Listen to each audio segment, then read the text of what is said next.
Wow, I was gonna diss this thing, but it actually kind of fucks. That's what I'm saying. That's right. We're talking about the Glock 43X today, but more in depth, we're talking about this concept that I've been working around in my head. I've been calling it like the Micro Roland Special concept. It's essentially going to be a slim frame pistol capable of carrying 15 rounds or more with a compensator, red dot, and light. All right, shooter, load and make ready.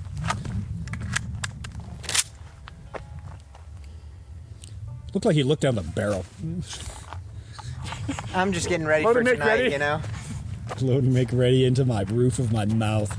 All right, shooter, go ahead and indicate when ready. Ready? Shooter's ready, stand by.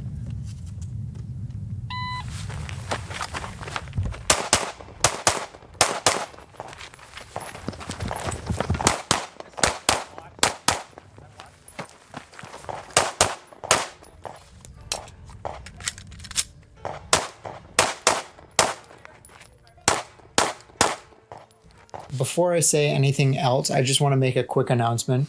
The Utah Precision Marksmanship Society is doing an auction to support the University of Utah pistol team. There's a bunch of really cool things that are up for auction.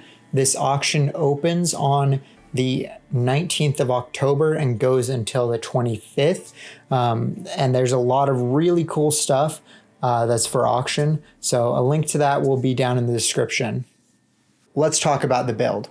We have a true precision threaded barrel, and that was put there so that I could accommodate this Harrington Arms compensator. We have night vision true co-witness sights. We have a Hollow Sun EPS carry, the Cogworks extended slide release. We have the Shield Arms plus 15 magazines, and these are the Gen 3s. And then obviously you have to have the replaced magazine release with those as well, because the metal mags will deteriorate your standard slide release or magazine release. We have the Shield Arms extended magwell down here as well, and a Apex trigger and a TLR 7 sub for the flashlight on here. Now, all of the modifications that I made to this gun are modifications that I did in my apartment. So it's nothing that's too difficult that you need to go out to a gunsmith. But if you're not comfortable with doing these modifications, you can always take it to a gunsmith and have them do it for you. The other thing that I carry with this is the S15 plus 5. So this is the S15 plus 5 extended magazine. I carry that in the second magazine slot for my sidecar holster. So I have the plus 15 in, so 16 on tap, and then the 20 round magazine in my sidecar. Now that we've speed ran the build, let's talk about any issues that I've had in the 1,000+ rounds that I've had shooting through this and in the year or so that I've been carrying it. The biggest issues that I've had are when I am loading one of my hollow points on a empty chamber. So just racking the slide on that empty chamber. And I think part of that is just me having bitch wrists and not being able to rack the slide quick enough to load the hollow point. But what will happen is that the hollow point will get locked on the feed ramp. So that's something you may want to watch out for. I think that's just because I'm not racking the slide fast enough, because when I've been shooting my hollow points, I've never had any issues with reliability cycling. And in total, I haven't had maybe 2 stoppages in the entire year that I've been shooting this on the regular. Let's go ahead and ghost that trigger real quick. This flat face trigger from Apex is really nice. I think it's still got about a 6-pound pull, but the brake on it is a lot smoother when compared to the standard factory Glock trigger. And we all know the standard factory Glock triggers are not the greatest, but it's got a really great brake, really crisp brake there. And then that reset, it just really pushes back on you. So now that we've got the build out of the way, let's talk about the concept behind the build. And hopefully you can use this concept to apply it to your own carry gun, and we can sort of elevate the firearms community in that way. I think that when you're looking for a concealed carry pistol, Your goal should be to pack as much capability in as small a package as possible. And it's sort of a balancing act between concealability and capability. And we saw quite a few swings in the carry market between those two extremes, being extremely concealable and extremely capable. We have that full spectrum where you have your Roland Special type guns all the way over here, and you have your micro compacts all the way over here, Glock 43, P365. On this farther side, you have your compact guns, so your Glock 19, and then even more further in the middle-ish, you've got your subcompacts, and then of course your micro compacts over here. What this Micro Roland Special concept is, the idea is to bridge the gap between your micro compacts and your compacts. So you get a little bit more capability without sacrificing that concealability. Okay, so let's talk about what the requirements are to fit this Micro Roland Special concept. Our first requirement is obviously that it has to have a compensator. These micro compact pistols are going to be pretty difficult, pretty snappy, especially if you're a newer shooter.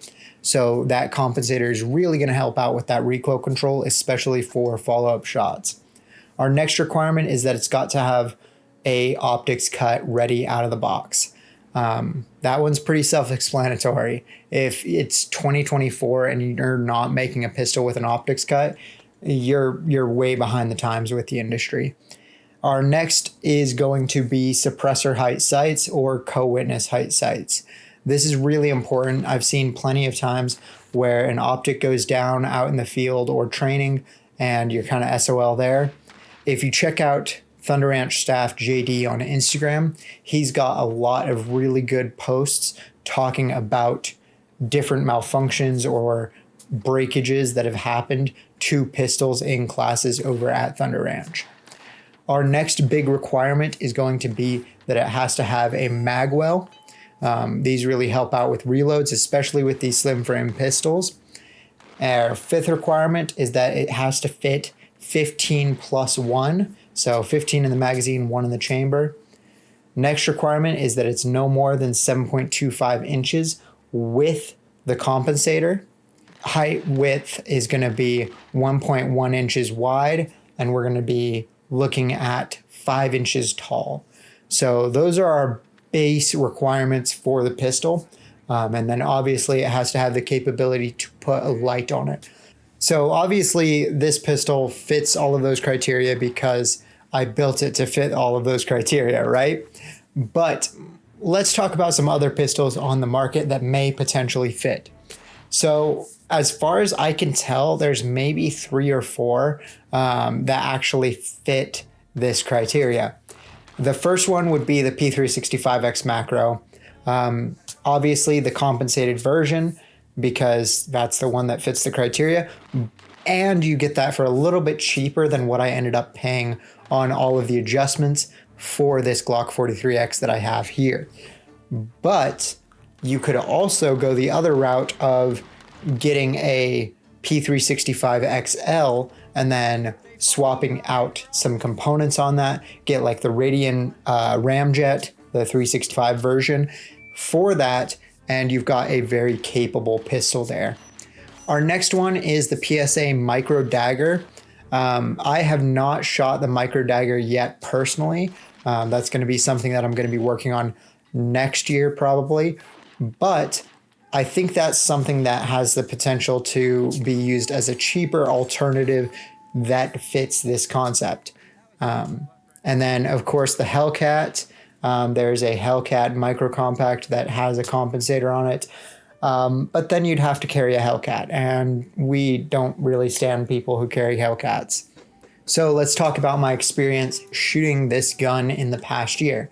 As far as the S15 magazines go, I know that the Gen 1s had quite a bit of issues, and the Gen 2s had quite a bit of issues as well. In my experience, the Gen 3 have solved those issues. The Gen 1s had issues with the follower tilt, and the Gen 2s, I believe, had issues with the magazine not entirely filling the mag well. So you could get it to rock in the mag well, and that would cause reliability issues. But with the Gen 3s. They've put stippling on the front here and on the back, and those solve the problem in my experience. Like I said, I've put probably close to 1,000 rounds through this, so the overwhelming majority of those were with the S15 magazines. I think I got them a week after I purchased the gun. So maybe something like 750 of the 1,000 were through the Shield Arms magazines, and I haven't had any reliability issues. But don't just take my word for it. I shot an informal competition with a couple of my friends the other day, and here's what they had to say about the Micro Roland Special. And we had just shot a proper Roland Special with the Glock 19 3 seconds before, so these are all in direct comparison to that as well. Lock back, but you left one in there. Whoa. That wasn't me, that was the gun. Yeah. My next is a M&P. You go ahead. That was definitely faster splits I on think that. that was a nicer trigger. Best opinion, Micro Roland versus the actual Roland. I mean, the micro seemed pretty good for being a small pistol, so. This seemed like sluggish. Yeah. Like I had to slow down my splits. I mean, that's it wasn't cycling probably fast. the 115 grain because it's got a heavier spring, right? Yeah. So that could be a possibility, but Yeah, feels like an EPS carry.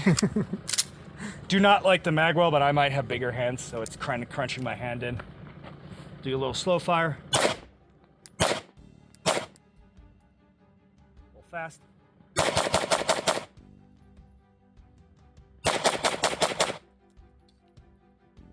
All right, that comp is doing a lot of fucking work. yeah, right? Like a surprising amount of work. So it's the gun is snappier.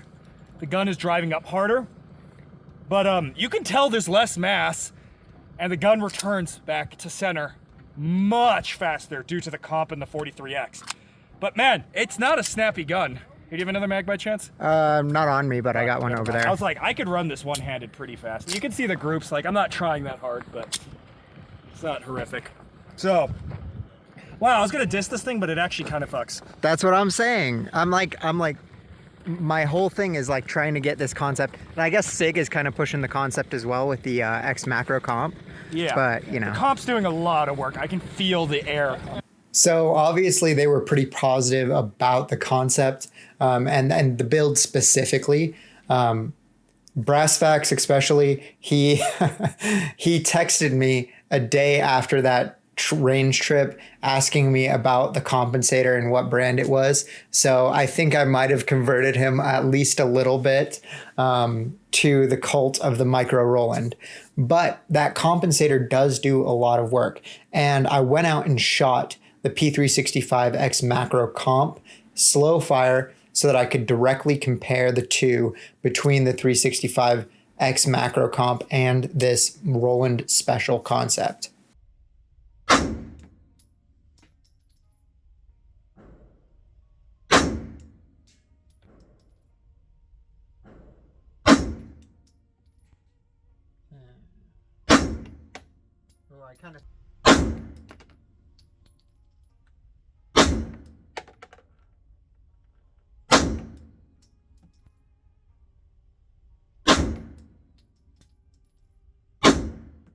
So as you can see in those videos, the P365X macro comp and this Micro Roland build that I have here have very similar recoil patterns. The height on that slow fire recoil, very similar. In my opinion, the Glock 43X with the Apex trigger was slightly easier to shoot and slightly more accurate than the P365. I noticed there was a couple of shots that I was pulling with the 365 that I wasn't pulling with the 43. And then the 43 in general had tighter groups across the slow and rapid fire. So I think that the 43X is a better gun in general, but it's going to be about $500 more expensive to get all of the upgrades that I've put onto this gun right here. So that about covers it for the concept. Let me know if this is a concept that you'd be interested in seeing more of in the firearms industry. Like I said, I think there's only 3 or 4 guns that actually cater to this concept. Everything other than that is going to be aftermarket. And of course, the Glock 43X is all aftermarket as well. I think this is something that more gun companies should start to try to aspire to out of the box.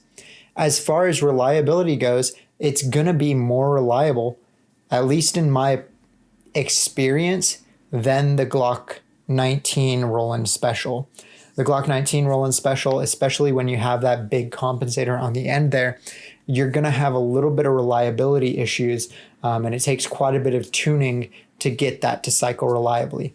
With this Harrington Arms compensator on here, I'm using the stock spring set, and I have had almost 0 reliability issues. The only problems, like I said, are on that first round, and I've had the locking screws walk off on me a couple of times, but I just marked them with paint marker and I put some blue Loctite on there, so I haven't had any problems since then. If you've watched this far into the video, give me a like. Let me know down in the description or comments what you think. And